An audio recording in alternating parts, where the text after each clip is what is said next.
Good afternoon, everyone.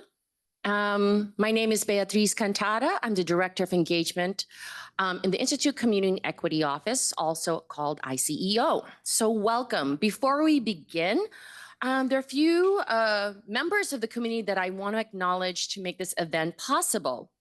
So first, I'd like to acknowledge Paulina Wolf, who leads our program event coordination, along with Alejandra Ramos, our AV team, John and Tim, who are here again to record this presentation and make it available at a later time. So again, for those who want to watch the video or watch a presentation at a later time, don't fret, we will have that available. We'd like to acknowledge senior leadership support, Provost Cindy Barnhart and Vice Provost for Faculty, Paula Hammond. Colleagues joining us from Lincoln Lab, our host department and faculty members. I see a few of them here. Graham Jones, who is our presenter's faculty host. Department head Chris Wally is also here joining us, and Professor Susan Silby.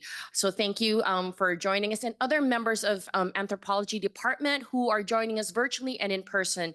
I apologize if I did not acknowledge you, but know that we are grateful that you are all here to support this presentation.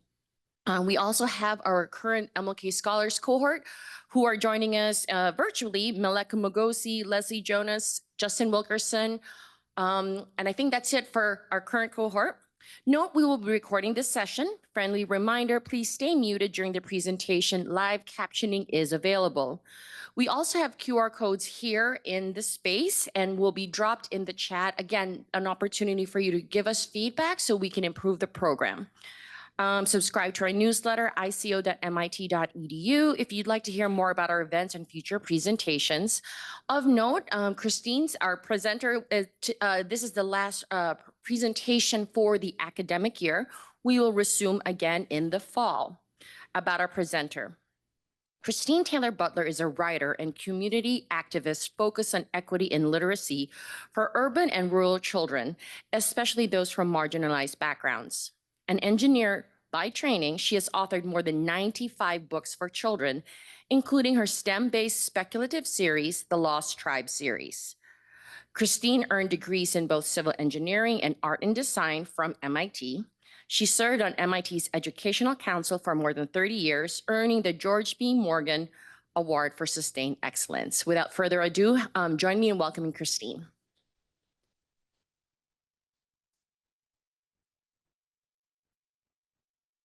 Okay, now I can turn this back on so you don't hear all the secrets. Okay, some of these slides I will probably go fast because part of being an MIT grad is you can be really ADHD and neurodiverse and you can have like 100 slides for a 45-minute presentation. But before we get to that, I wanted to talk a little bit about the fellowship and what I've done, because I was told when I was invited and I thought it was a scam. And then, Graham Jones, who is my sponsoring professor in the anthropology department, that is just really great. He says, no, we're really serious about doing this, but it's competitive. It will take 3 years. So I said, I have time to wind down. And the application went in February, and in March I got, you've been accepted. You start in June. So I wanted you to know, he says, it's a fellowship, so it's also a sabbatical. So these are other books that I was working on during the 2 years. How Appa got his name, Appa Sherpa is, up until a few years ago, the Sherpa who had the world record for climbs to the top of Everest.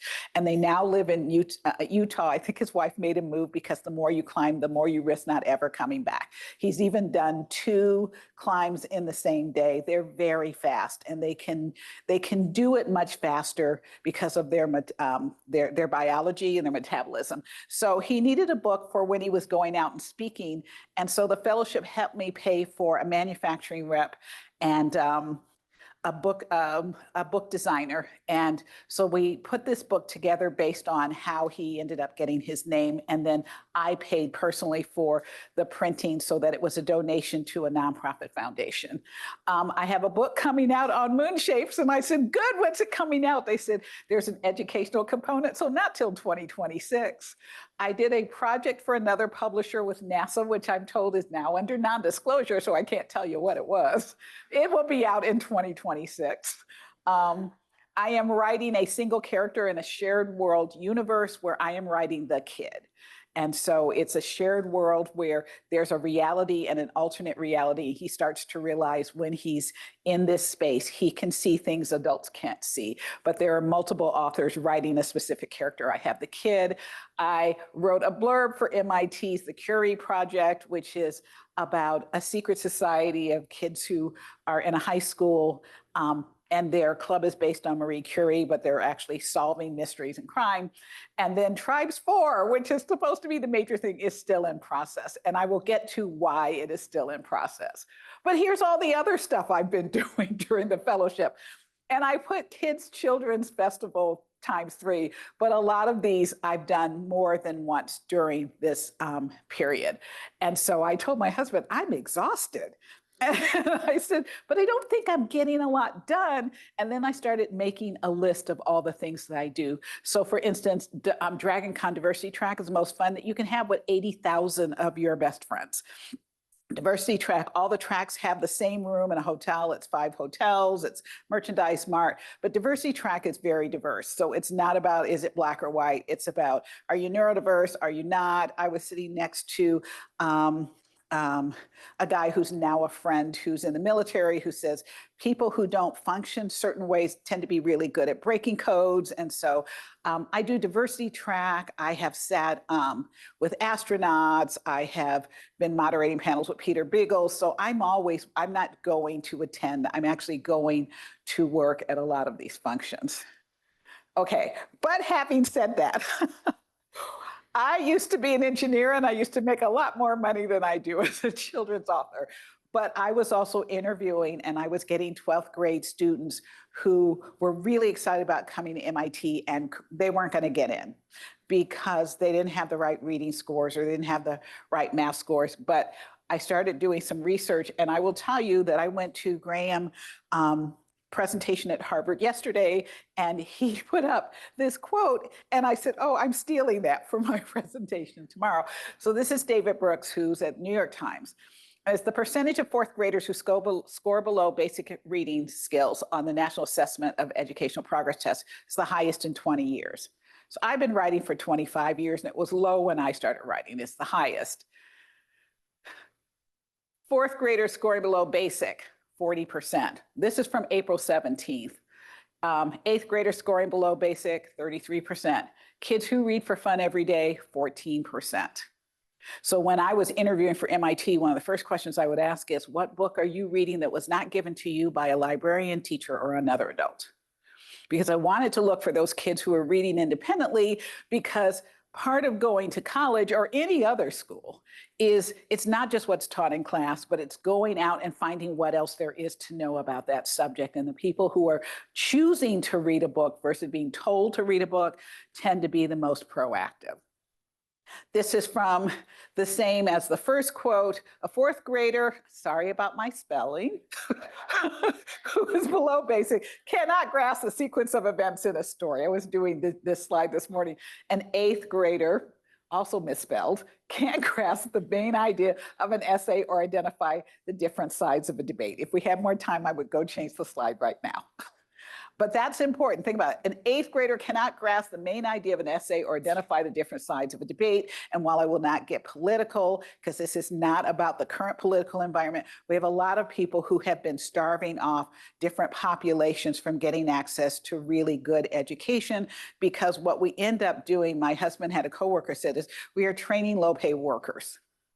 And you're always dependent on someone else to tell you what an idea means. And you can't go back and interpret and say, well, that's off and here is why. 30% of older Americans read at a level you would expect from a 10-year-old child. So let that sink in. So I had a job with profit sharing and all this other stuff. And I said, I think I quit. I also had a boss I really couldn't stand, but I said, I think I'll quit. And they said, what are you going to do? And I said, well, I'm going to write. A lot of people talk about writing and then they don't. And I go, well, there's writing, but there's also publishing. And I still have a mortgage and a car payment and 2 children who have to eat and DFS who will be watching me. So I have to find a way to make a living at this. And it took me 3 years to sell my first book. And I give a lot of credit to, do you guys know Highlights for Children magazine? Okay. They are really invested in training authors, and they used to do a workshop up in Chautauqua, New York, and they came after me multiple times. I met them at a conference. You should come. And I was like, yeah, but it's so much money and I'm not making any. I met my first editor there, and that book went on to sell at Scholastic about 100,000 copies. That's not normal, but it wasn't on the New York Times bestseller list, because the other thing I want to tell you is publishing is a game. So if you are not selling your books through specific bookstores that then report to the New York Times bestseller list, you could be outselling books that are on the New York Times bestselling list, but they never get picked up. In this case, my book, No Boys Allowed, about a kid who wants to be in a jump rope contest, but the girls won't play with him. It was really based on the fact that at the time I had one nephew and a whole bunch of nieces, and he wanted to play baseball and they wanted to play Barbie. That was sold mostly through the school and library market, so it was not being picked up. You could also get it from Amazon and Barnes & Noble, but Amazon also does not report. So if it's not major bookstores, that's why a lot of times you will go to a book signing and you can't just listen. They won't let you in if you haven't bought a book, because it's an agreement. So literacy is the gateway to self-advocacy, and these are some, but not all, of the things I was writing.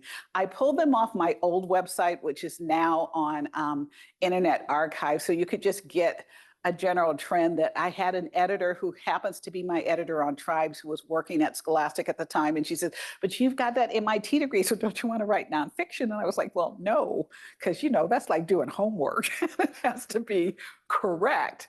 And she was like, come on. So I have a book. I have to say Uranus because I can't say the real world. And I will tell kids, okay, I have a secret for you. When is nonfiction not nonfiction? And then I do say the word. I say it's when it's Uranus on a hot day, because a copy editor at Scholastic decided my facts didn't match what she was finding on the internet, nor did they match what my consultant from Carnegie Observatory was telling me. This is only a 300-word book because it's for little kids. So instead of being negative 273 degrees, it is now a hot planet with oceans you can swim in. And a professor at Ohio State bought the book for his kid and said, how did she go to MIT? Well, when you're a writer, you've done like 25 revisions. So when the book comes in, you don't read it over. You just go, ooh, pretty pictures, put it on the shelf, and you go back to do the next project. And we look at the book and it's all changed because she's gone on the internet to make these changes.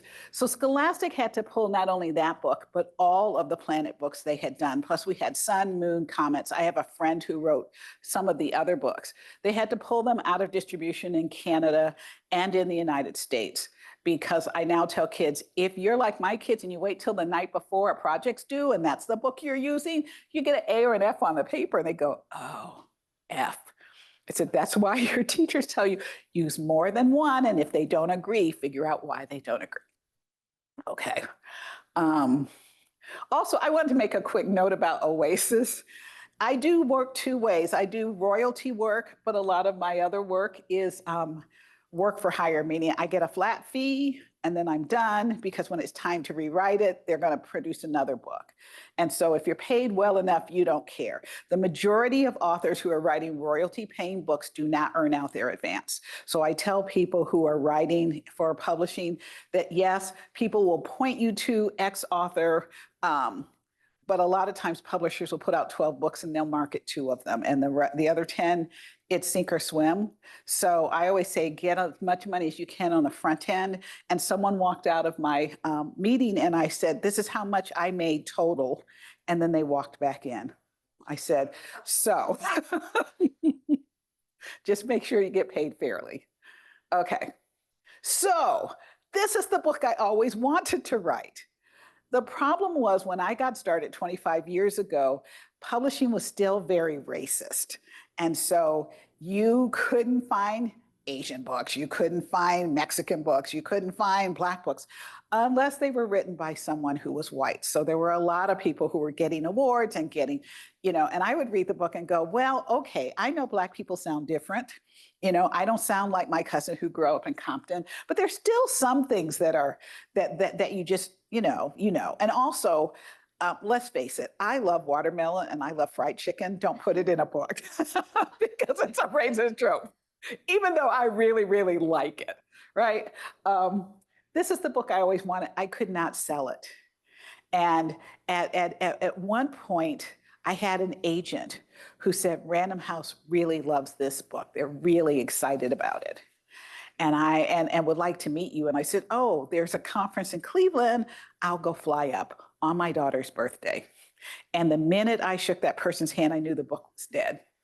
Because I said, let's go have coffee. And she says, I said, no, you told my agent that you wanted to have coffee. And she says, who are you? And I told her, and I could see the light die because I was a Black author writing a book about a Black kid. For a white author, it was exciting. I had really well-known mentors on this series.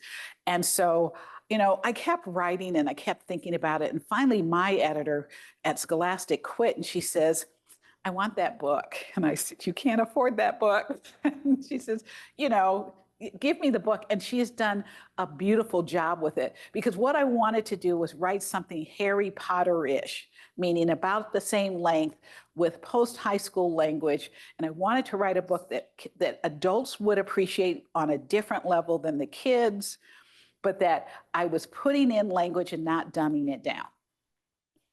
So that's off. That was my first draft, or actually my second draft. The first draft was 125. Now it's down to about 90,000 words. But there are about 8,000, 9,000 unique words in every book.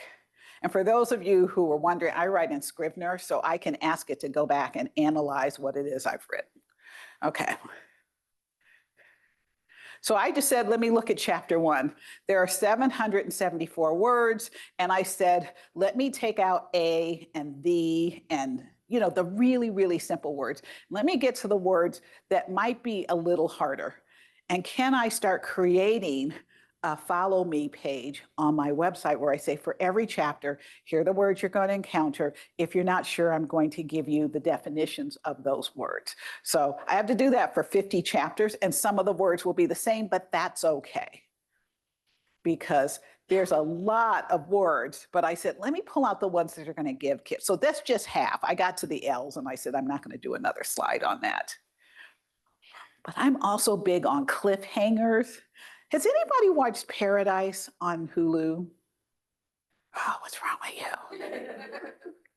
Stars Sterling K. Brown, and he's the suspect of the murder of the president, even though he's the head of the Secret Service. And I was watching it and I said, oh, this is really interesting.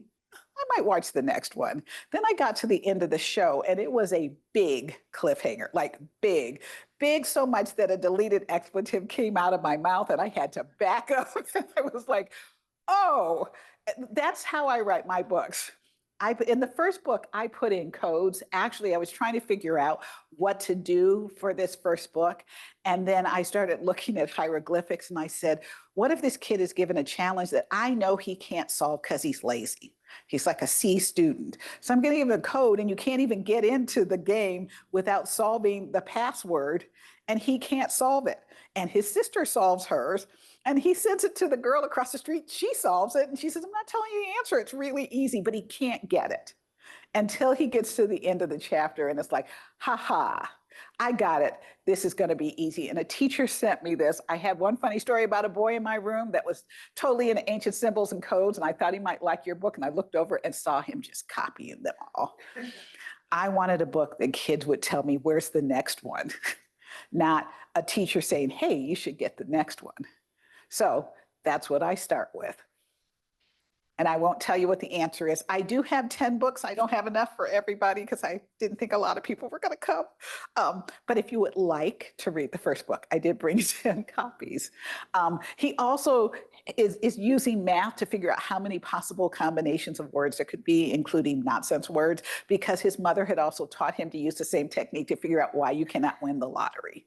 And I discuss all of this in the book. So kids may or may not be absorbing this. But once they get through it, they get more codes.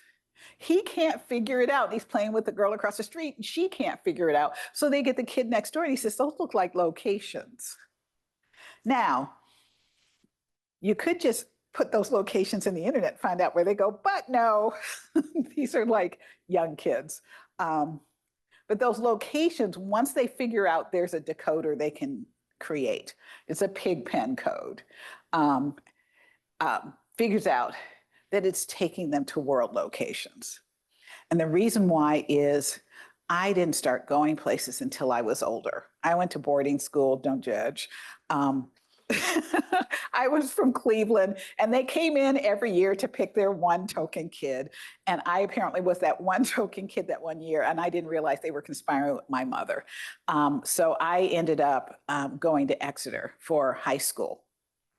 And one of the things I was fascinated by was all of the kids I was going to school with who were like, yeah, I'm going on my spring break to Switzerland. And I was like, really? Because, I went from Ohio to New Hampshire and that's like a big thing. And so now think about it. I was at Boscone, which is New England science fiction. And one of their guests was Jeanette Epps, who is an astronaut. And my husband's a martial artist on the side. And so he was asked if he would be her escort for the weekend. So she'd just have someone for protection. And I went to a school 5 minutes from my house later and said, Jeanette Epps, she's going to go up to the International Space Station. And first the kids wanted to know if Black people could really be astronauts. She's a Black woman. And was NASA a real place? Now, this is not just because we had COVID and kids were out of school for 2 years. This is because in certain communities, we are not discussing things like that. So we are also not discussing that you could actually go see these places. And then I thought, where's a weird place that I could go? So does anybody know what that bottom picture is? You know.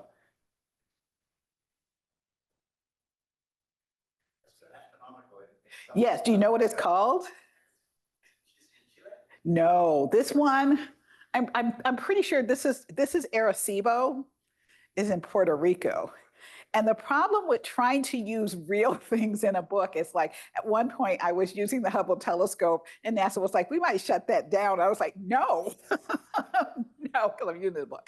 And so Arecibo has been the subject of lots of Earth movement and stuff. And so that's what's like destroyed, but I still use it because, the hack is the adults in my book can do things that other people can't do. So it may or may not still be working in my book. But there's, Stonehenge and Petra and the Terracotta Army. And so I said, what I'm doing is I'm introducing kids to things that are not normally in their vocabulary. We have kids in our neighborhoods around the country who have never been out of their neighborhoods. My daughter was in a class and someone said, we're going to take a poll. How many people have been out of Kansas City? And all the hands went up. How many people have been out of the state? And the hands went up. How many people have been out of the country? And 2 hands went up. Well, we had just done one of those little 3-day Disney cruises. So she actually got to go to the Bahamas. So that counted.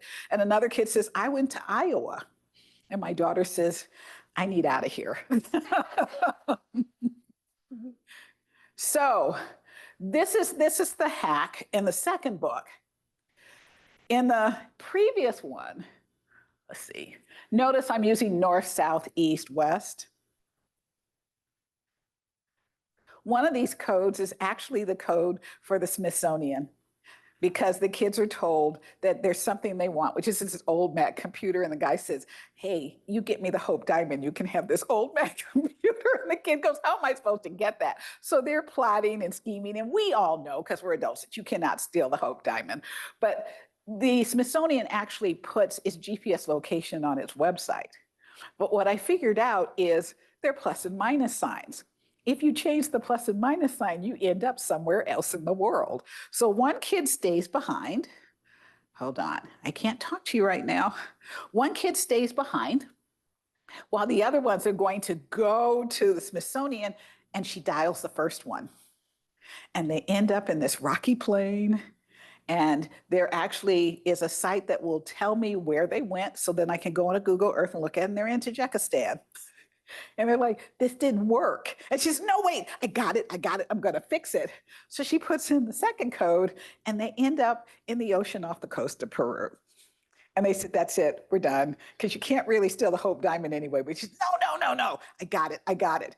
And then the last one is actually the right one. So they get to the Smithsonian.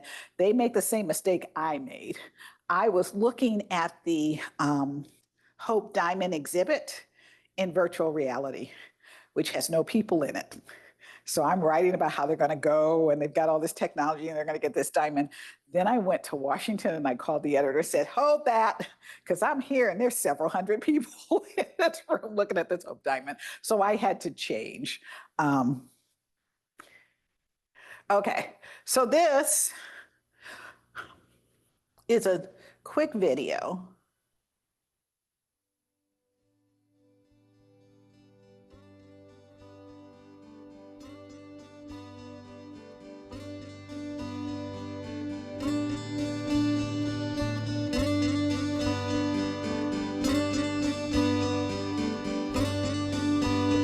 The pencil drawings that go to the publisher. And this is the cover of the third book.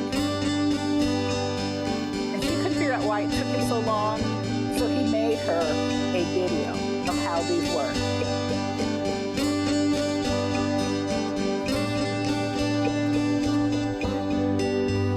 This all done with pencil and pen. This is not the final.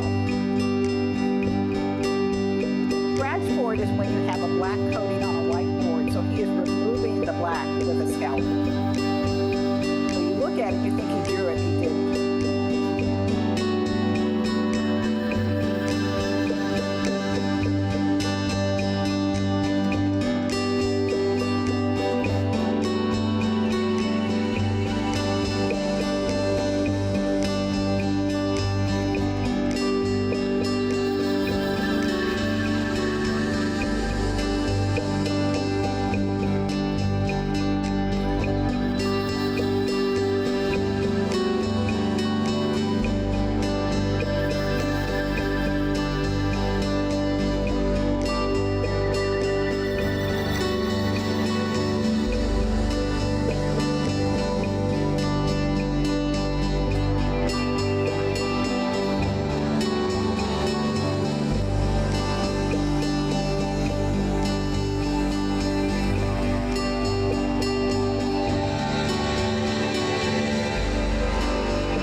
She couldn't afford him.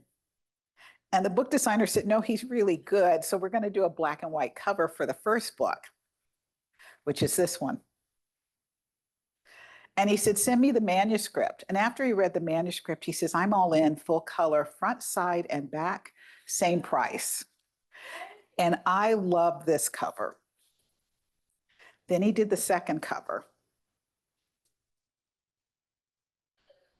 And I said, how do we top that? And the funny thing is, other people were looking at my book, including Disney. And so he ended up doing something for J.K. Rowling, and he ended up doing something for Disney, who could pay more. So he was late.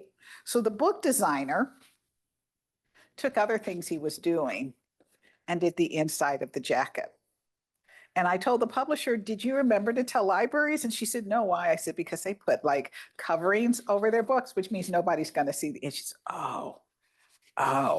So the rumor is the new publisher that bought her out is going to re-release the hardbacks and try to do something like this, something similar on all of the books.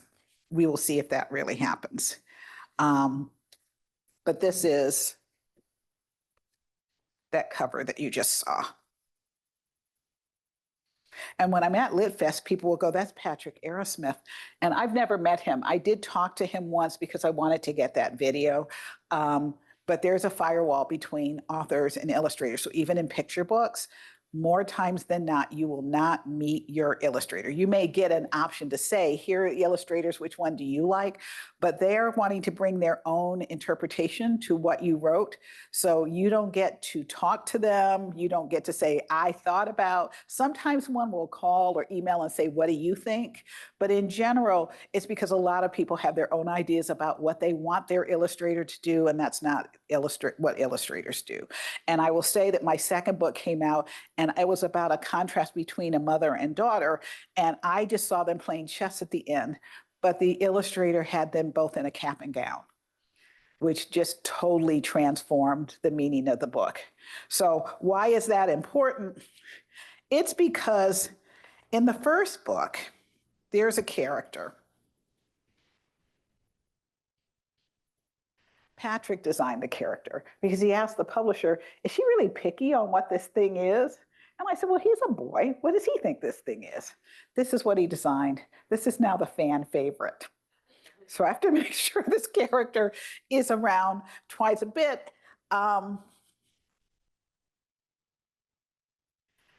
In the original draft, this scene was not in the book.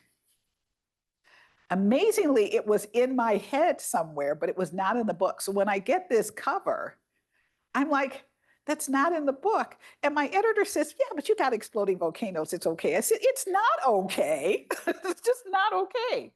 So, I mean, there's Olmec heads and all those like flowers that eat things. And then I started noticing there's kids that are trying to leap over. So this scene is now a major thing in the book because I said, I'm going to rewrite the book to make sure that's in.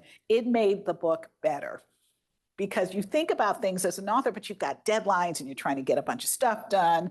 So my daughter says, okay, and thank you, MIT under the fellowship paid for a web designer to pull my old website down, which I did years and years ago on HTML5, and put up a new one that I can manage more easily and faster.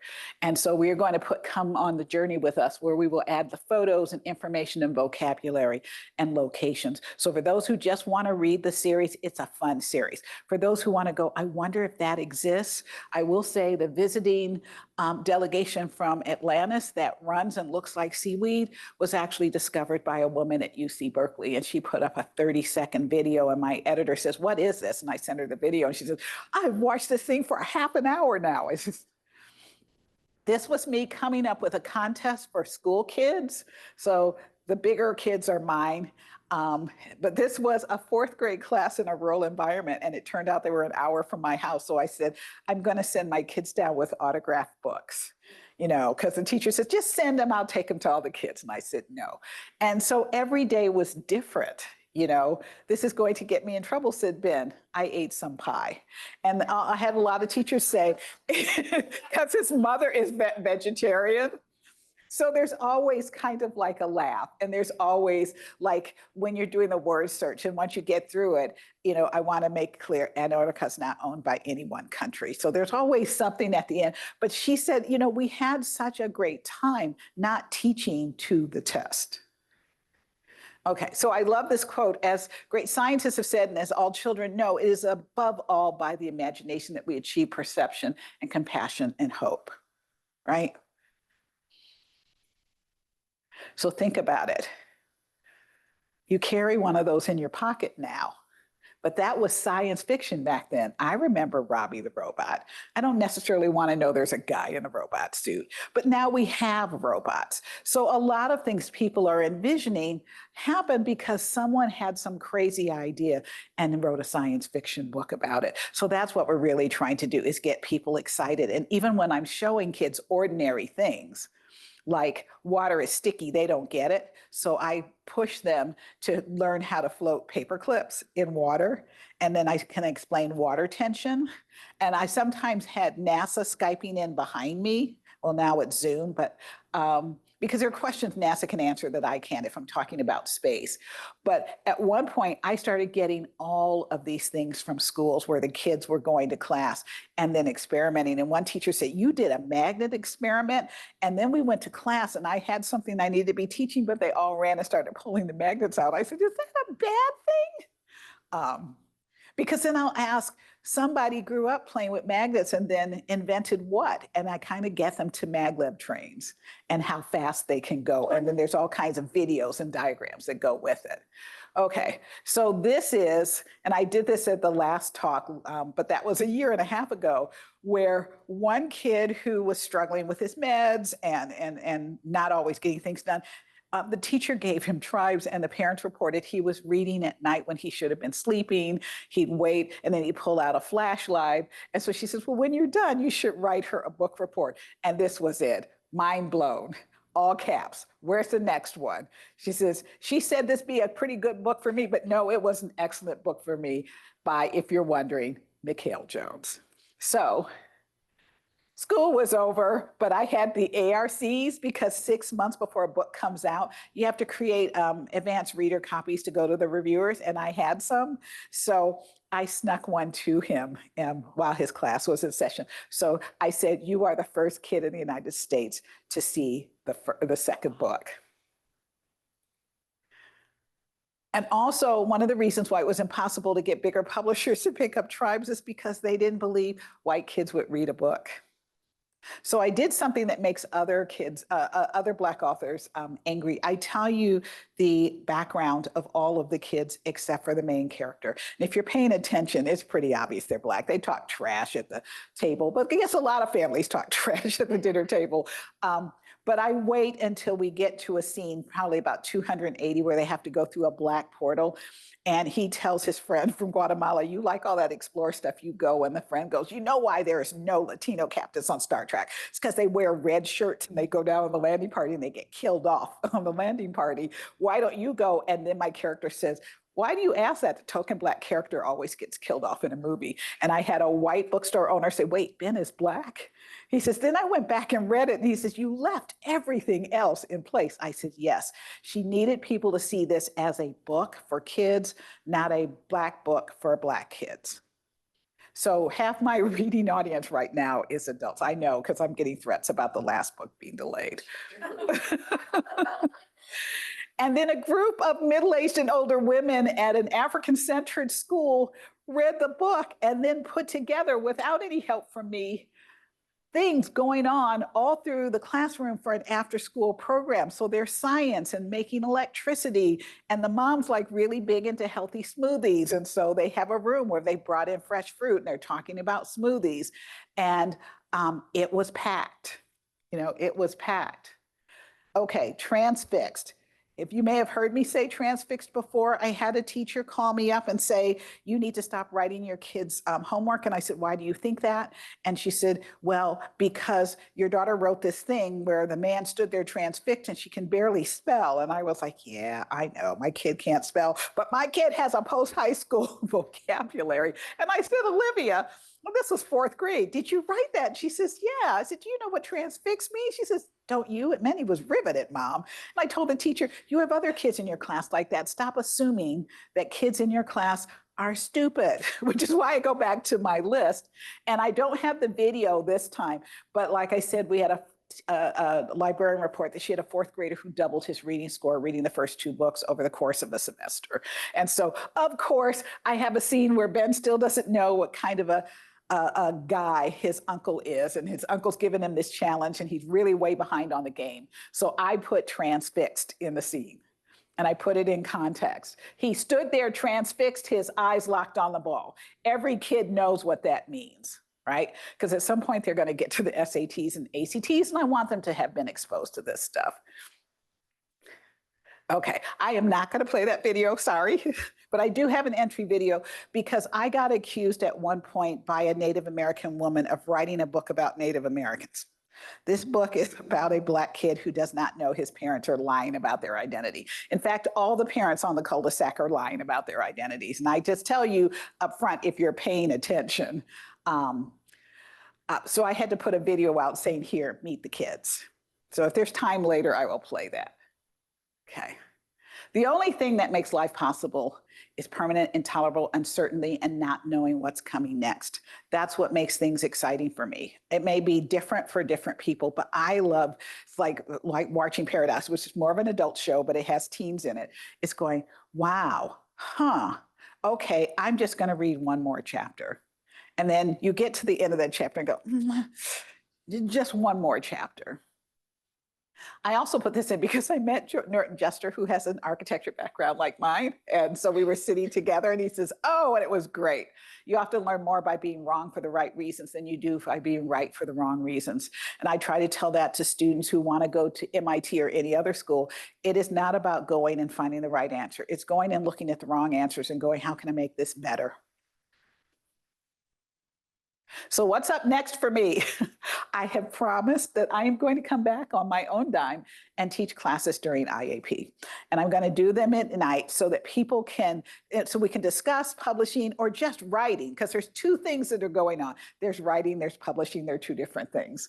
I will come back for sessions throughout the year as needed. I'm going to talk to OpenCourseWare. I am working on augmented reality, but the two companies I worked with went out of business. So I can update my iPhone because one of the apps still works, but you can't get it on the App Store anymore. And if I upgrade my phone, I may lose that app. But this is, and I'll be real quick, this is the most exciting thing that happened last year. I was going to Glasgow to moderate panels at World Science Fiction, and we stopped in London. And since the program was sponsoring me, I was able to afford to take my daughter. So she and my husband went shopping. He said, Mom, there's a Monster Supply store. And I thought she was kidding because I thrift all the time. No, and that store is really skinny and it was locked. And the guy from the diner across the street says, oh, I know them.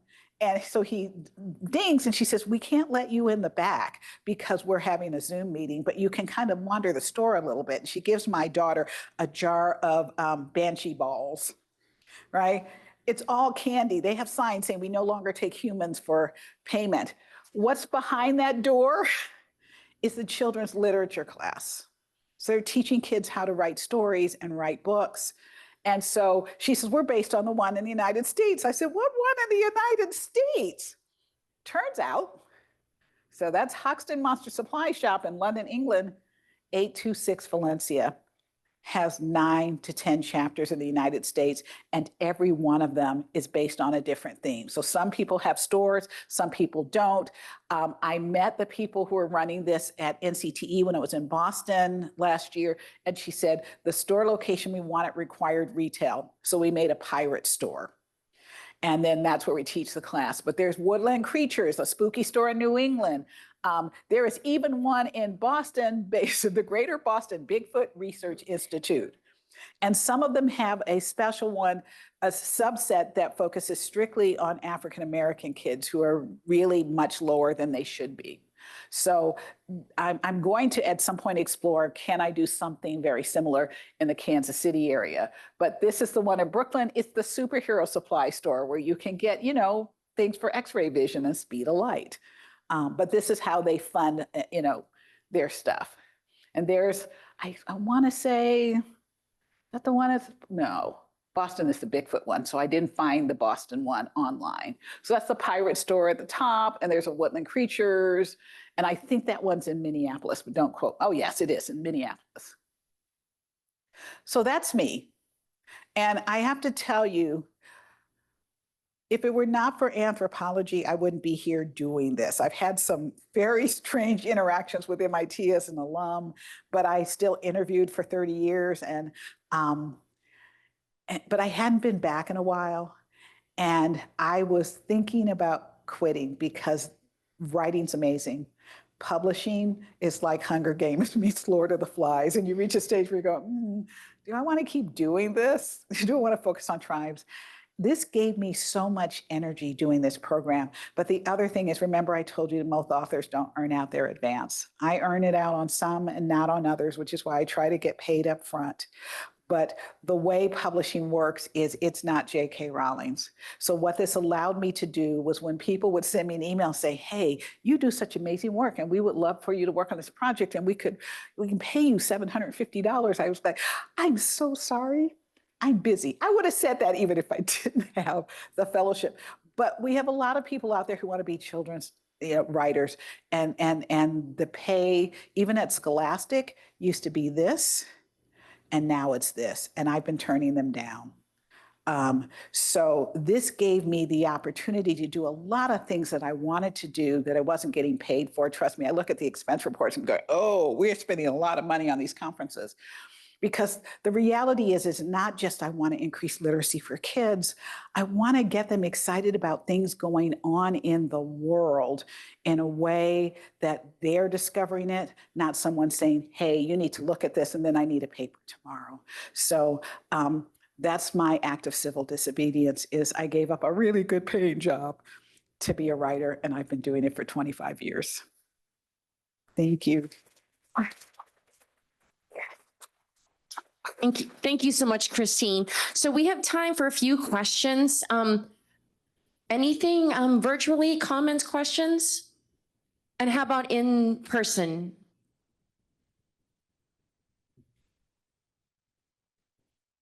I'm wondering how the stories might be integrated into the classroom and to exciting students about certain subjects, especially STEM, which it seems like is the focus. I'm curious about that. So once my daughter started talking about, hey, come on the journey with me, that's what we're going to try to do. There are a lot of publishers like Rick Riordan will say, here's the student guide. And I read through a lot of what publishing is doing for student guides.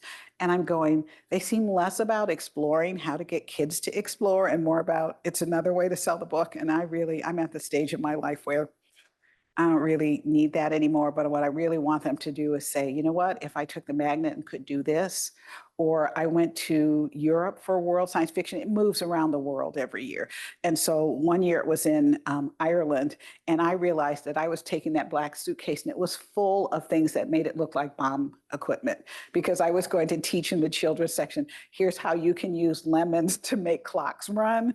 So I had the clocks and I had the wires and I had the metal. So I said, ooh, I better print out a lot of things showing I'm teaching a class. But that's the long-term goal. And it was really significant when the librarian in Independence retired from other schools. She posted on what was Twitter at the time, a video of a kid who really loved the series and said, this was my reading score in the fall. This was my reading score in the spring. And he was more involved not in increasing his reading score, but the adventures and where the kids went and where is that next book. So I think that's a really good point, because teachers have a lot to deal with. But if we can get it introduced in a different way, it allows us to expand some other things. So I'm working with some teachers and saying there's some advantages, because MIT taught this for a summer class. And they're doing science, but they need a literature component. She says, you have a lot of science in there. I said, yeah, and all the GPS locations are correct. I can't beam from here to another room, but where possible, the locations and all the science is correct for that kid who wants to go that one extra step, or that teacher. So they were creating guides for the kids during the summer saying, look at all the places these kids are going and here's the links. I love what you just said. I hate to read. I have a lot of degrees, but if you were looking at my statistics, I would have been in that don't want to read, don't give me a book, I fall asleep. Mm. I'm a kinematic, tactile kind of, so anything you can do to help get me across that in your books would be helpful for other kids like me who we just don't connect with the words in the same way that others do. That's exactly it. And I tell people, you have kids who are auditory, you have kids who are kinesthetic, you have kids who are tactile. I can't do things unless I'm touching it, sometimes still plugged in, because it makes more sense to me. And I also say that's why there's so many books in a bookstore or in a library, is because not every kid is a lock, not every book is the right key. But if I can make this more involved. So so part of me was just trying to tell a fun story, but could I tell a fun story in which, if you wanted to look, this is actually stuff, because I've tried Expelliarmus on people I don't like and I can't get rid of them. It's like, oh, wait, this works. So thank you. Okay, I will consider that and look for hands-on things that will make it significant for those kids. That's a good point. We have a question virtually. So thank you so much for this talk. Will we have access to your slides? Have you worked with any community organizations or churches with your books? Any suggestions on how we can bring your books to our communities? Okay, so the good news is I am winding down my work on other books because I don't enjoy them quite as much. And I'm going to be completely focused on tribes because I think that may be, we don't know how much time we have left in the world. That may be my most important communication. So yes, I have worked with community groups and I've done literature fairs, but email me because we can make that happen. And the good news is that the publisher for tribes is small. And so she was limited in her capacity on what she could do. The good news is she was bought out by Charles Bridge, which happens to be in Watertown, and they are talking about re-releasing. But the other day I said, how many books do we have left? Because I can't market a book no one can get. And so that was part of my struggle this last year was they brought everything over, but they listed me and Paul Gracie, who lives in Alaska, as out of stock. And nobody went in to update the site. So then all of the bookstores started saying out of stock. So we were finding ways to get people books, but I finally said, how many books do you have left in the warehouse? And someone says, oh my God, 12. So they are going to run, they're going to run another print run. And I said, I have funds, and not necessarily funds from the program, but I have funds because the program also comes with a salary. So I said, even after the fellowship, I've got some ideas about how to reach out to community groups and schools, and we'll pay for that if you help me get the list. So if there's community groups or churches that are interested, I will come and speak. I'll come in person, or we can do it on Zoom, but we will figure this out. Thank you. Any in-person questions? Thank you very much for your presentation. You're welcome. I just wanted to ask, did you ever consider maybe adapting your books to film or some other medium like a board game? Oh, I would love that. But I would love that. I think I have to finish the fourth book because so many people start a series and don't finish. But yes, and also graphic novels, because the problem that we had when that book first came out was if we had put a black face on the book, it would have killed the series. And the editor in the publishing house was also Black, and she wanted to be a publishing house, not a Black publishing house. And so that is one of the reasons why we erased any reference he made to either his skin color or his race. Everything else stayed the same. You want to play basketball, I just cut off all my hair. But so that's what I'm working towards, is that. And then graphic novels to make it very clear, this is a story about kids who are minorities, because they never get to be, even in Harry Potter, they're not in the inner circle. So I said, what would happen if I took a kid from Guatemala and a kid from Tibet and a kid from the Navajo Nation and a Black kid, and they become the team? And them solving this problem is the difference between Earth surviving or not surviving. And so I'm working on that. I also have a kid in film, but I don't encroach on her territory yet. We will see. But thank you. That is where we like to go. I am going to try to work with people who actually understand that side, because my editor has always been an educational publisher. So she's learning a lot of things that she did not know at the time. We have time for one more question.